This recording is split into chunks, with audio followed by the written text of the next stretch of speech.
আমি ছাত্র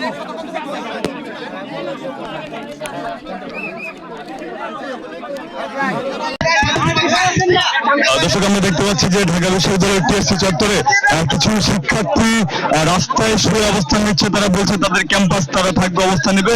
এখানে পুলিশের আসলে কেন পুলিশ বাধা দেবে, পুলিশের অবস্থানকে তারা ভিন্নভাবে দেখছে এবং এটার প্রতিবাদে তারা কিন্তু আজকে আইনজীবী শিক্ষার্থীরা এসে রাস্তায় তারা অবস্থান নিচ্ছে, রাস্তায় শুয়েছে এই মুহূর্তে।